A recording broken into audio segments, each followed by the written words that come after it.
ఇది పేపర్లో రాసినట్టున్నారు. అంటే ఒక్కొక్కళ్ళు ఎంతసేపు మాట్లాడాలనేది. అదే సార్, నేను కూడా దానికి పెద్ద ఉదాహరణ ఏంటంటే సంజయ్ కిషోర్ అనేవాడు 5 నిమిషాలు మాట్లాడాడు. మీ అందరికి గుర్తుండి ఉంటుంది. సరే, ఏమైనా అయ్యో సంజయ్ కిషోర్ గారి గురించి జయసుధ్ గారు చెప్పడం మర్చిపోయారంట. దా లేదు కదా, పోన్లేమ్మా. తర్వాత అయిపోయిన తర్వాత మీరు అందరం వెళ్ళిపోయేటప్పుడైనా మీరు వచ్చి మాట్లాడచ్చు, ఏం ప్రాబ్లం లేదు. అతను ఉంటాడు, అతను చాలా చాలా తెలివిగా మాట్లాడాడు సంజయ్ కిషోర్ అనేవాడు. తర్వాత ఆయన గురించి ఎవరైనా మర్చిపోతారేమో అన్నీ చెప్పేసుకున్నాడు. పాపం మురళీమోహన్ గారు ఏదో అన్నారంట, అది నేనే చెప్తాను, ఆయన మర్చిపోతాడేమో అంటే, కాదు కాదు నేను చెప్తాలే, నాకు వదిలేయబోయా అదే అన్నాడు ఆయన. ఏమైనా ముందుగా పద్మవిభూషణుడు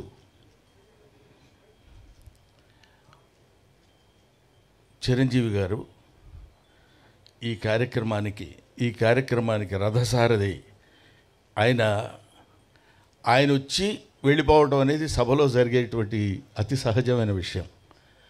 ఆయన వెన్నెముకగా ఉండి మాబోటి వాళ్ళకి ఫోన్లు చేసి ఈ కార్యక్రమానికి మీరు రావాలని చెప్పడం అనేది, సావిత్రి గారు చచ్చిపోయారని ఎవరండి అనేది, ఇంతకంటే సావిత్రి గారు బతుకున్నారని చెప్పడానికి వేరే ఉదాహరణ కావాలా? ఆ సావిత్రి గారు, ఎందుకంటే సావిత్రి గారి సినిమాల గురించి అందరూ చెప్పగలరు. సావిత్రి గారిని ఒక ఫిలసాఫికల్ లైన్లో తీసుకెళ్లాలనే అభిప్రాయం నాకు కలిగింది. సావిత్రి గారు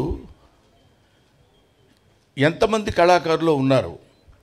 సావిత్రి గారి కూతురు చాముండేశ్వరి గారు, చిరంజీవి గారి భార్య సురేఖ గారు, వీళ్ళిద్దరూ స్నేహితులవ్వటం ఏమిటి?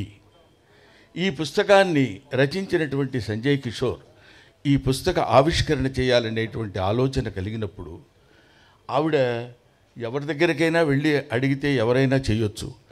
చిరంజీవి గారి దగ్గరికే వెళ్ళాలని ఎందుకు అనుకున్నారో మనకి తెలియదు. వెళ్ళినప్పుడు నేను చాలా కొంచెం హెక్టిక్గా ఉందండి అనేటువంటి ఆలోచన లేకుండా వెంటనే ఎస్ అని ఎందుకు చెప్పాలి అనుకున్నారు? వీటన్నిటికీ వెనకాలుండి నడిపించినటువంటి ఒక అదృశ్య శక్తి, అదే సావిత్రమ్మ ఆత్మ. ఆవిడ నడిపించుకుంది, ఆవిడ చేయించుకుంది ఈ ఫంక్షన్. ఆవిడ దగ్గరుండి, నాన్న చిరంజీవి నేను చనిపోయాను అంటున్నారు అందరూ.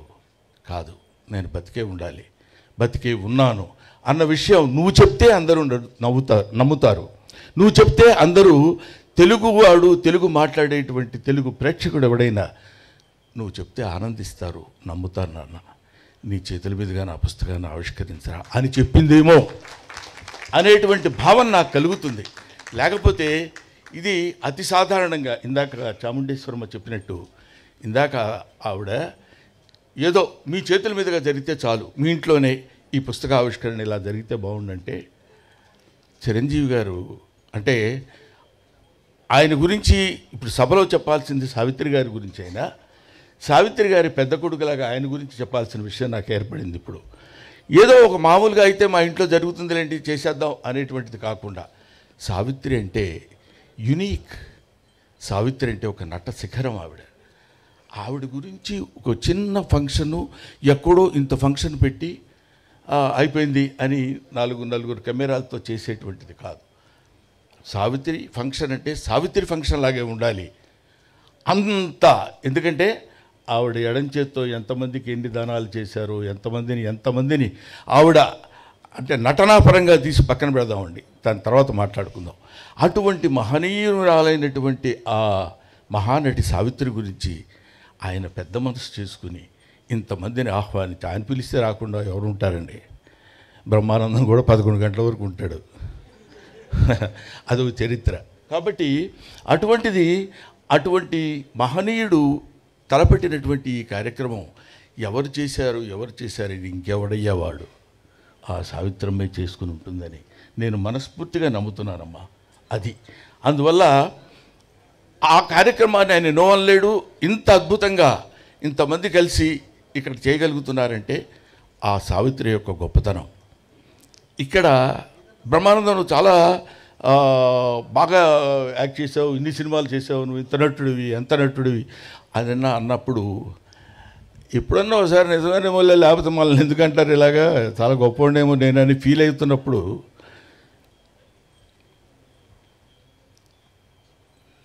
అది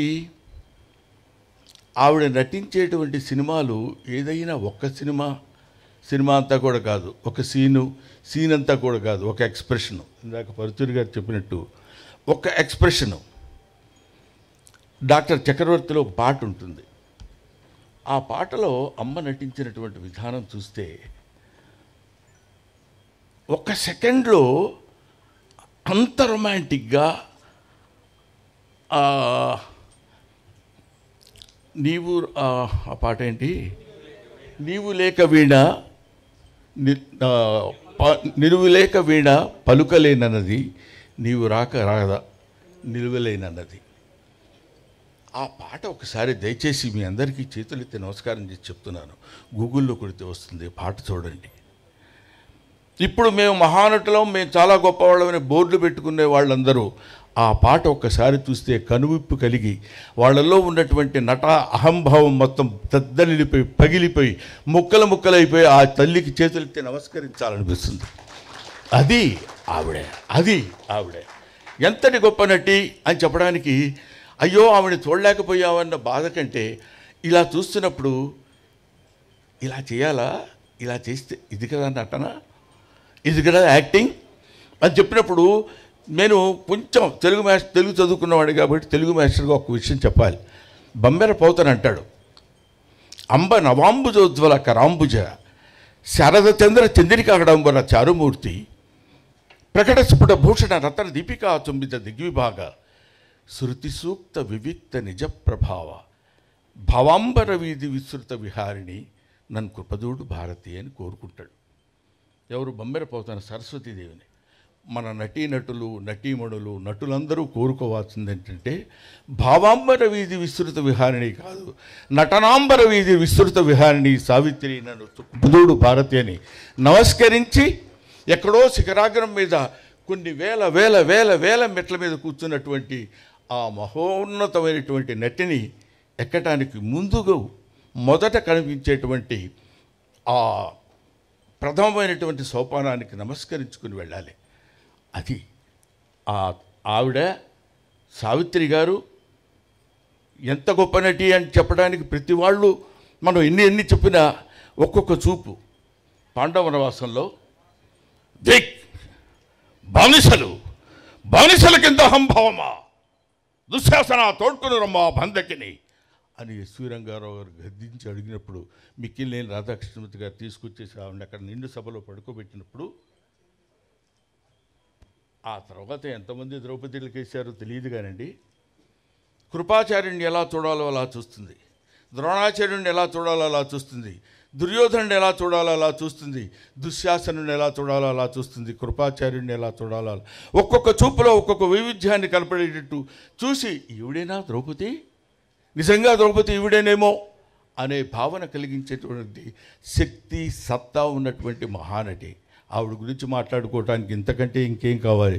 ఆవిడ గురించి మాట్లాడుకునేటువంటి అవకాశం మనకు కలగడం, ఆవిడ గురించి మాట్లాడి తరించేటువంటి భాగ్యాన్ని నాకు కలుగజేసిన చిరంజీవి గారికి నా హృదయపూర్వకమైన నమస్కారాలు తెలియజేస్తున్నాను.